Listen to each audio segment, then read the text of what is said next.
Sabi kasi ng mga Marcos vlogger, bayani daw si Bongbong kasi siniwalat niya yung korupsyon. Anong kabayani doon? Kabangagan, sindikato, inexpose na yung sarili niyang gobyerno para maligtas siya sa kahiyan. Gusto nilang ilihis yung katotohanan ng investigation sa Dolomite. Ang focus ay Dolomite, pero ang nakawan sa Ghost Project sa Bulacan, sa iba't ibang bahagi ng Pilipinas. Ay ang totoo dyan talaga, mapagtakpan si Marcos at grupo niya na leader sa ng sindikato. Mga kababayan, tandaan nyo, no, nung pag ginawa yung budget na yan, nung nagsampa si Atty. Vic Rodriguez sa Supreme Court, ano sabi ni Marcos noon? I-shutdown niya ang gobyerno pag kinatigan ng Supreme Court ang 2025 budget. Ano ibig sabihin noon? Talagang nakahanda na, planado na yung pagnanakaw nila doon. Ang Dolomite kompleto sa dokumento, pero ang flood control Ghost Project, wala, kompleto sa dokumento pero walang actual na flood control. Talagang sila talaga ay planado na nakawin nila yung pera ng taong bayan sa pamagitan ng mga congressman, sa pamagitan ng mga taga DPWH.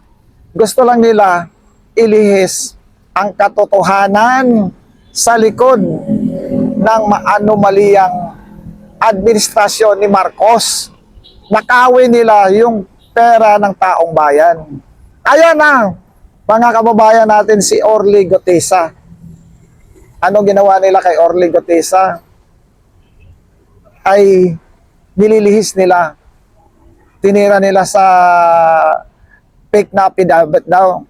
Pero sabi nga ni Coratong Baliling, ni Lacson, ay yung panunumpa ni Orly Gotesa ay at testamento niya sa Blue Ribbon Committee ay authentic. Okay. Pero sabi kasi ng mga Marcos vlogger, bayani daw si Bongbong kasi siniwalat niya yung korupsyon. Anong kabayani doon? Kabangagan, sindikato, inexpose na yung sarili niyang gobyerno para maligtas siya sa kahiyan. Wala daw siyang kinalaman. Anong walang kinalaman? Binagbantaan mo na nga Supreme Court na i-shutdown mo yung gobyerno nung pinapasa yung budget na yan. Nung ninakaw na wala nang kinalaman, ano yun? Sabi niya, Bangag. Baka lasing siya sa kapangyarihan. Sabi niya, hindi niya alam kung anong nangyari. Bakit? Ano hindi mo alam? Ikaw yung nagre-release ng pundo. Ikaw pumirma ng releasing.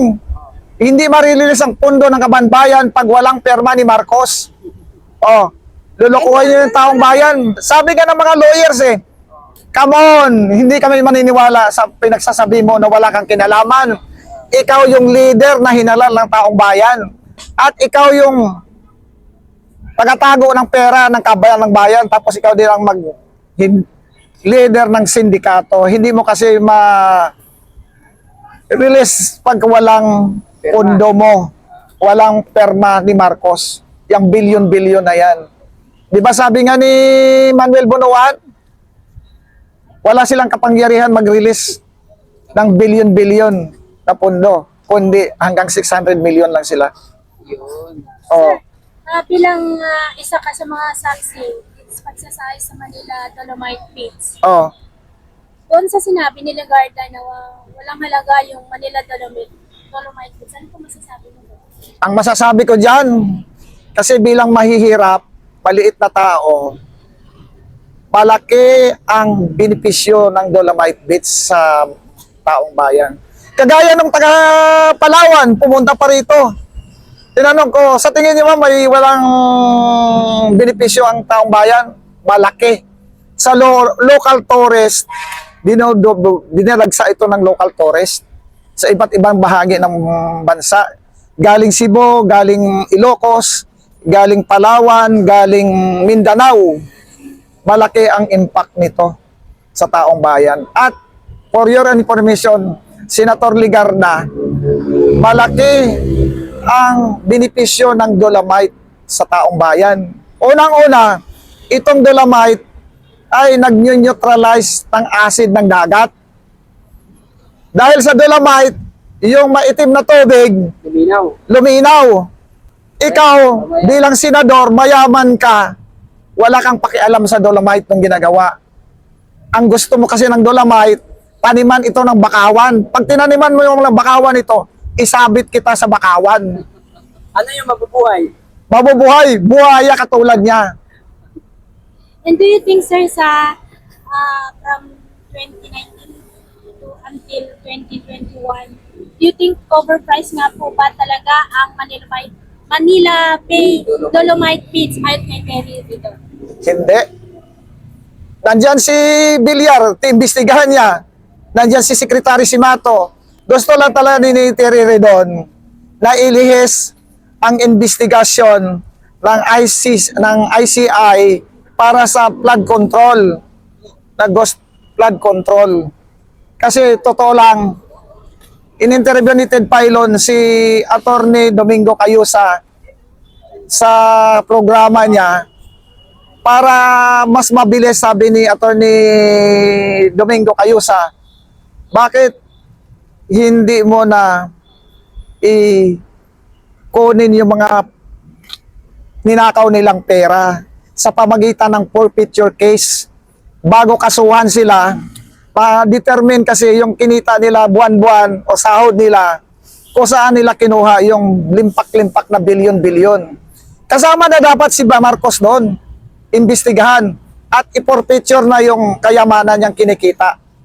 Di ba nangyari yan sa tatay niya na nag-deposit ng dollar sa Swiss Bank? Umabot ng $683 million. Ang linaban nila PCGG Carranza doon ay forfeiture case.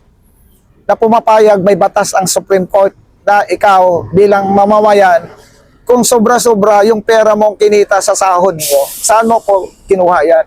Kung bilang government official, nagnakaw ka sa kaban ng bayan. Ano masasabi niyo sa napapalitan na sinabi ng isang congressman na mayroon palang bagong budget na nagkakalaga ng 700 million, pero sa ngayon parang wala kang nakita ng bagong improvement dito sa Dolomite Beach. Wala naman talagang development ay sa billion-billion nga, madali nilang nakawin sa 900 million pa. Sa tingin mo kung bakit nila gustong imbestigahan itong Dolomite Beach? Sabi ko nga paulit-ulit, gusto nila magpagtakpan yung investigasyon ng ghost project ng flood control or over the Philippines para yung atensyon ng tao dito mapokus sa Dolomite malihis. Iyan ang katotohanan dyan na maraming nakikisausap ng mga politiko. Tandaan natin naman yung gustong mag-imbestiga dito, si Ridon ay sinibak ni Duterte dati yan. At ngayon, sino bang partido niya ngayon? Ni Ridon, yung Ako Bicol. Sino ba yung kwan ng grupo na Ako Bicol? Si Ko. Kapwa din magnanakaw. Ayun. Talagang doon lang tayo sa katotohanan na malapit na matumbok ang mastermind kasi kaso lang talagang para mapagtakpan muna. Kasi pag natumbok na nasa Malacanang ang utak ng sindikato, yung taong bayan mag-aalsa yan. O, katulad ng ginawa sa Sri Lanka, katulad ng sa Nepal, katulad sa Indonesia, ang Sri Lanka, una-una talaga yan. Pero mo sa first 100 na inflation, hindi pa nag-alsa ang mga Sri Lankan. Inantay muna nila ng 300% at nagkaisa ang taong bayan. Linusob yung kanilang palasyo ng presidente nila at tumakas ang presidente. At nanumbalik yung tiwala ng mga foreign creditors, investors sa Sri Lanka nung nireforma yung Sri Lanka. Ngayon tahimik ang Sri Lanka, yan ang totoo.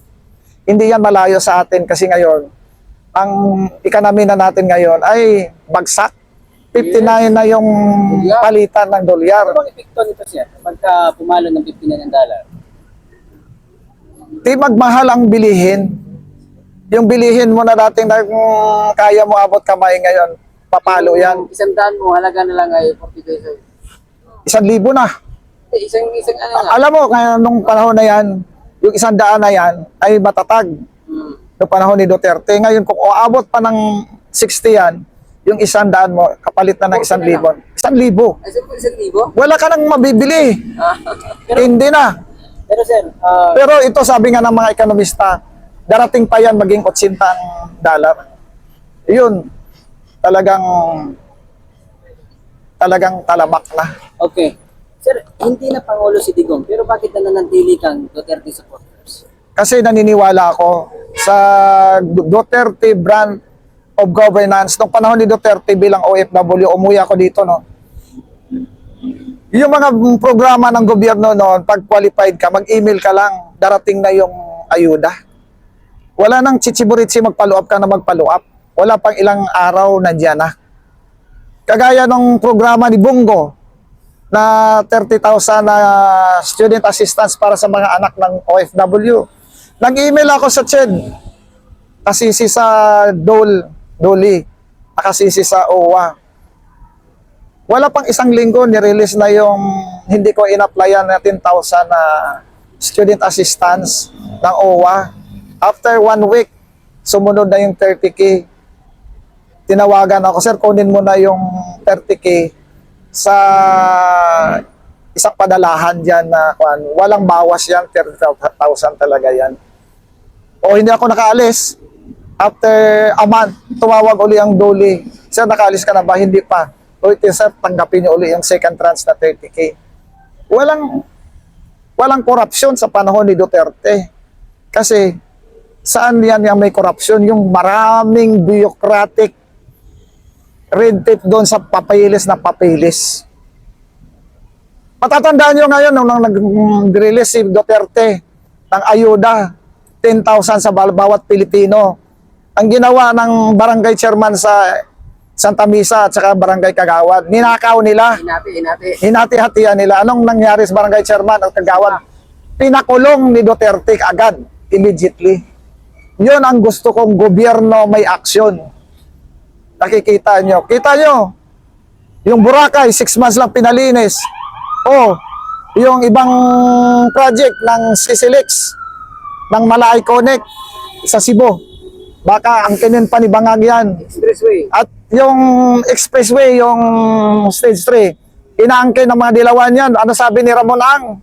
Hindi ang credit kay sa Dilawan yan, kundi kay Duterte. O, ano masasabi nyo? Yung Panglao Bridge sa Mindanao, sino Panggil. ay Pangil Bridge na yan? Hindi ba si Duterte nagpagawa? Ano, sino umangkin? Si Bangag. Kasi siya yung nag-inaugurate na, sir. Ay, siyempre talagang ikaw mag-anigorate. Siya na yung president. Siya na ang presidente, pero tapos na yan. Tingnan mo, LRT extension sa Cavite. Panahon pa ni Kwan yan, Pinoy, panahon pa ni Gloria. Pero sino nagpagawa yan? Si Duterte. Pero sino umangkin ng extension 1 ng LRT? Si Bangag na naman. At tulad na nga, ng Pasig River Esplanade. Yung Pasig River Esplanade, sino nagpalinis yan? Phase 1, Duterte. Si Duterte Phase eh. Si Duterte, pero inaangkin ng mga Bangag. Eh, bakit tuwing matapos yung phase dyan, mayroon yung inaugurasyon? Eh, Bangag mo. Sir, linawin lang. Hindi na matapos-tapos. 2022, sino ba yung sinuportahan mo bilang Pangulo ng... Ay, let's say, binudol ako ni Marcos. Sinuportahan ko dahil kay BP Sara yan. Pero malaking panghinayang ko, galit ko. Lahat ng mga kaibigan ko, inaway ko dahil sa pagsuporta kay Bangag. Dahil kay BP Sara. Ngayon, magkaaway-away pa rin kami. Dahil sabi nila, pinagtanggol mo yan sa may Bangag, so pagtiisan mo. Let's sing Bangag yan. Oh. Ano masasabi mo dun, mensahe mo kay BBM, sir, na dito sa Pasig River, siya yung naka-receive nung award ng pagpapaganda dyan. Alam mo, sabi nga ni Duterte, Na Ako- ng mga vloggers na... tagagawa isang public code bayan, kagaya ng Boracay. Gusto nilang papurihan si Duterte. Pero sabi ni Duterte, wag. Dahil kasi kami, na lingkod bayan, may sahod na kami, may tinatangkap sa ginagawa namin. May tarpaulin yan, pinabaklas ni Duterte. Dito sa Pasig River, ano sabi ni Duterte? Sige, ibigay mo sa kanya. Wala akong pakialam, basta yung tumanim sa isipan ng tao, ako ang kauna-unahang nagpalinis yan sa Pasig River. At yung esplanades ay tinabunan lang ng mga bangag na vlogger yan. Pagkatapos ng phase 1, meron namang 100 meters lang. Sa katunayan, yung likod ng Manila Post Office, may esplanades na talaga dyan nakatayo. At dyan sa likod ng Arroceros Park, Sarah Park. may esplanades na yan. Tapos doon sa Santras, sa may palapit doon sa Ayala Bridge, may esplanades yan. Pero, Si Duterte ang nagpagawa niyan, hindi si Bangag. Kasi ako doon, kasi na-vlog nila. Oo. okay, sir, sa 3 taon ni Duterte noon at saka sa 3 taon ngayon ni Bongbong, ano yung pagkakaiba? Marami. Balikan natin yung Kali survey ko doon sa tropang OFW. Nag-trending yan. Kasi, ang hinahanap ng taong bayan sa Duterte brand of governance, unang-una, respeto. Malaking respeto nila. Yung drugs, sabi ng mga tao dyan sa Divisoria, noong wala pa si Duterte, yung mga drug user, ay ang mukha nila ay zombie. Nung tumungtong na sa Duterte government, ay naging gwapo at matataba na daw yung mga addict dyan. Isa pa, panahon ni Duterte, yung mga kapitalista yan sa Divisoria, ang hinahanap-hanap nila, pagpupunta sila sa bangko mag-deposit, sa daan nagbibilang na sila ng pera. Pero ngayon hindi na raw, tinututukan na sila ng kutsilyo sa panahon ni Marcos. Anong mayroon na? May disiplina ba tayo sa panahon ni Marcos? Wala.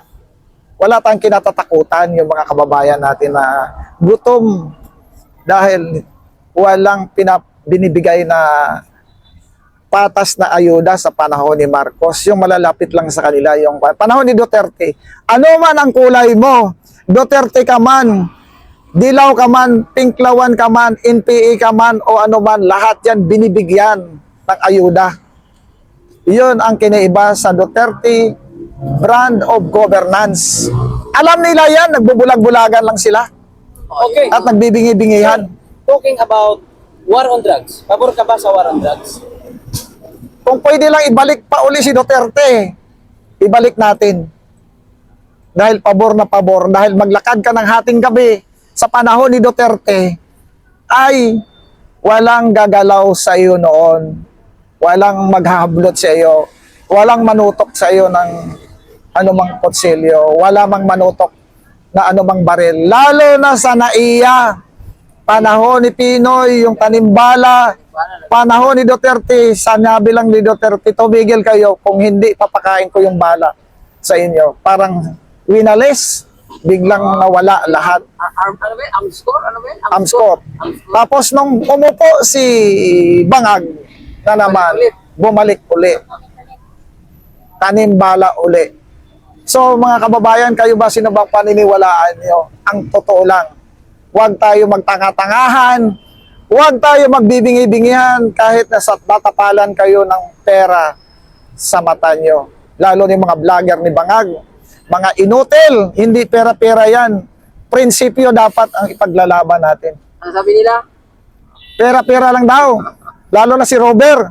Ayan si GDB. Inutil yan. Kasi may vlog ako noon yan, yung Kali survey, hindi daw totoo, sabi ni Kwan. Sinumbatan ko yan doon sa harap ng Kwan. Sabi ko, Excuse niya, kasama ko si JDB na nag-vlog ng Manila Bay noon. oh, kaya nga nagpunta nga dito, minumura-mura ng si BP Sara. Hoy, wag mo mura-murahin si BP Sara.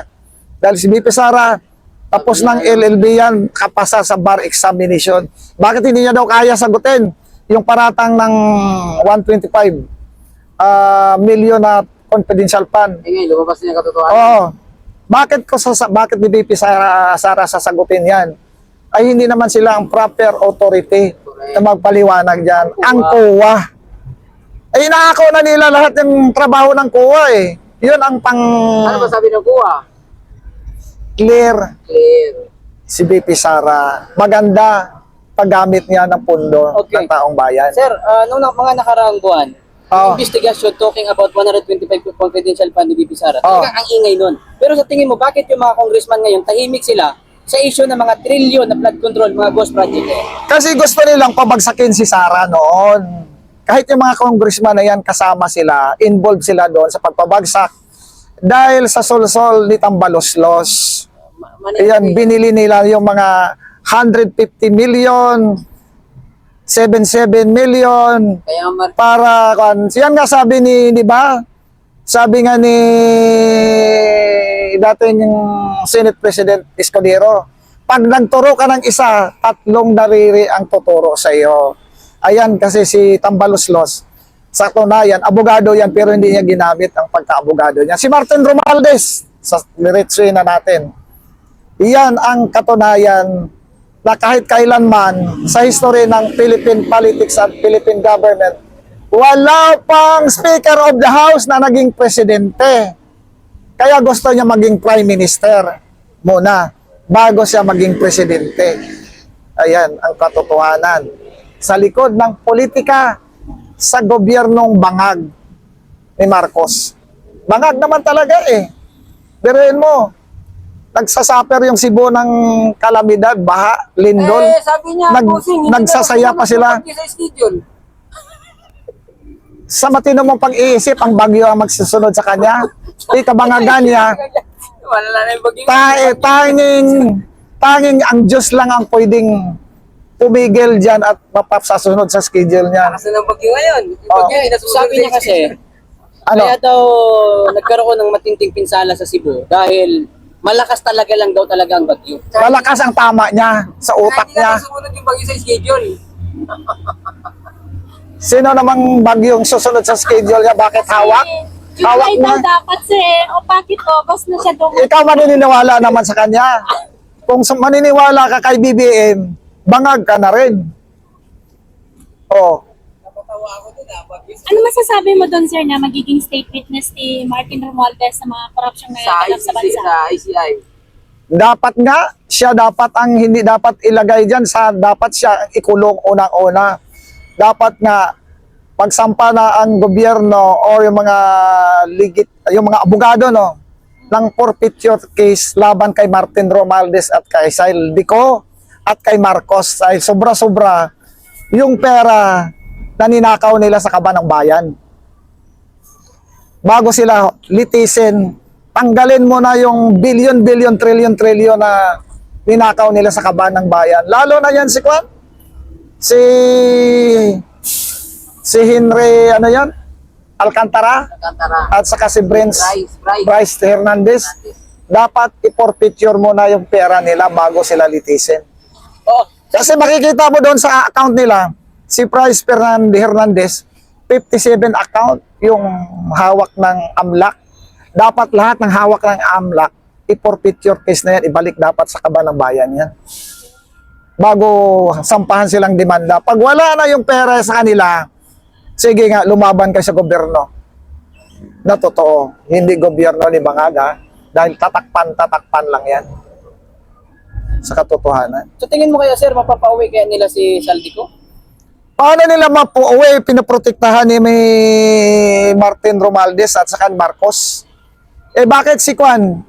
Ibis. Si Tibes? Sabi, O bakit napauwi nila? Pauwi nila. O, kasi kalaban nila. Yun ang totoo. may detreat na kay Saldico Eh, bakit kay Tibes nun walang ditret?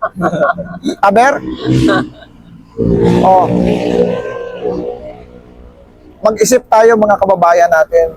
Mensahe mo na lang sa mga vlogger ni Marcos kasi si Marcos kasi tinuturing nila na bayani. Bayani! Baka Ito ang nagkasiwalat ng yung kabangagan nyo, mga vlogger ni Marcos, huwag nyo kaming idamay ng mga mamamayan na naniniwala na si Marcos ay ulo ng sindikato ng pagnanakaw. Kaya inunahan niya lang. Kaya ibulgar. Pero mo, sarili mong gobyerno, ibubulgar mo yung katiwalian sa gobyerno mo. Ano ginagawa mo? Hindi niya alam kung ano nangyari. Oh, hindi mo bibigyan ng disciplinary action. Kung nagnakaw man yan sila, utosan mo yung ombudsman. Oh, sampahan sila ng forfeiture case. muna bago kasuhan para hindi na maging magamit lumaban sa gobyerno at makakakuha sila ng magagaling na abogado dahil bayaran nila ng bilyon-bilyon. Iyan ang totoo. 5,500 flood control, sabi ni Bongbong, tapos na at may ginagawa pa. Oh, ilang taon na yan pinangalandakan niya? 3 years. 3 years na pinangalandakan niya. Ang ganda ng barko eh. Yung bangag mo talagang pag-iisip, ay wala talaga tayong magagawa. Tapos sumunod na, overwhelmed daw yung flood control. Overwhelm o corruption, substandard. Tapos ito naman bago, hindi sumusunod yung bagyo sa schedule. O ano na mangyayari sa atin dyan? Tapos yung tubig, ipunin. Isaksak mo sa Malacanang. Ayan naman. Tapos nagtanim, aani na kaagad. Only in the Philippines, the president will like a clown. Anong masasabi mo doon tungkol doon sa katatapos lang na APEC Summit sa may South Korea na bigla na lang sumugod itong ating presidente para makipagkamay kay Xi Jinping? Hindi, una-una, sa Malaysia. Sa Siya tinatawag, pero yung pictures PRRD. sa screen si PRRD. Ngayon, Hindi ba embarrassing yon? ngayon nagbubunyi ang mga loyalista kasi daw si PBM daw ay nakipagkamay kay Si Jinping. Xi Jinping. Sino ang lokohin nyo?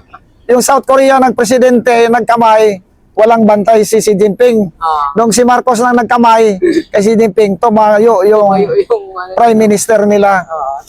Binantayan, baka Sapakin. hold upin niya si Xi Jinping. Kasi nagkapagtaka kasi sa Asian Summit, ang biniran niya si Xi Jinping na Tapos itigil niyo na yung pangaras dyan sa South China Sea, sa West Philippine Sea. Lakas ng loob niya sabihin. Pero nung pagdating sa APEC Summit sa may Korea, siya ngayon yung makipagkamay. Kasi siya sa mga world leader dun sa Asia eh. Hindi naman talaga siya tiwala eh. Tapos nung pagdating sa APEC, wala rin halos na pumapansin sa kanya. Dahil sa korupsyon ng gobyerno niya. Galit ang mga world leader sa APEC. Dahil Akala ko ba ang Marcos administration ay anti-China? Bakit pilit na nagipagkamay ang... bakit nakipilit shake hands? Kaplastikan. Yan ang totoo. Ayan, mahilig mag-interview to eh. Sige na ng tanong, sagutin ko na ang tanong mo. Tungkol sa Dolomite. Hindi, kay Magalong muna sa investigasyon doon sa kasi 'di ba, ang baha nasa Cebu. Tapos ang investigasyon nasa Davao. Yun muna. Ginagawa nila, niloloko lang nila si Magalong diyan. Kung tutusin, si Magalong nagpapagamit naman sa DPWH. Sa totoo lang, si Magalong, ayaw na sana talaga ni Magalong makikisaw-saw diyan. Sabi daw, pinoprotektahan daw ni Magalong si Pulong. Paano mapoprotektahan ni Magalong si Pulong? Ay ang nag-execute ang project na Pulong na 51 billion ay ang DPWH. Bakit hindi nila imbestigahan si Villar? Kasi si Villar noon ang DPWH secretary. Kung saan nila ginawa yung napakagandang flood control ng Davao na may nakikita tayo sa Facebook page ng mga kuan na ang flood control ng Davao. Let's say, example yung ganito. Yung pa-slide yung kuan ng Davao. Yung dalampasigan. Slope niya pa laban, hindi yung paghampas ng tubig ay mauuka sa ilalim. At yung kuan ng flood control sa Davao may railings sa taas. Hindi basta-basta na masira. Pero sa tingin mo, bakit kaya ang baha nasa Cebu pero pumunta sila ng Davao? Ang corruption nasa Manila pero pumunta sila ng Davao. Diversionary tactic lang yan. Yung tao hindi mo naman pwedeng diktahan kung talagang tangkilikin yung investigation nila. Doon yung tao nakapokus ngayon sa buong mundo, doon sa Davao, sa Cebu. Tapos sabi kayo na isang viewers, ang sinisisi nila, yung pagbaha ng Cebu, dahil daw doon sa pagkukuha ng Dolomite sa Cebu. Wala namang katotohanan eh. Mag-4 na taon na, wala na si Duterte sa gobyerno. Paano mapunta yung baha sa binaha ang Cebu dahil sa dolomite. Ay ang dolomite sa Cebu, binibinta yan sa ibang bansa. Oh, yun talaga yung mga haka-haka nila, ay mga haka-haka ng mga bangag. Okay, Manila Bay. Sa tingin mo ang baha nasa Cebu pero ang gusto nilang imbestigahan ang Manila Bay. Ano pa sa tingin mo bakit yung nawawalang pera ng gobyerno is billion, trillion pero ang gusto nilang imbestigahan yung barya? Gusto Na napapakinabangan naman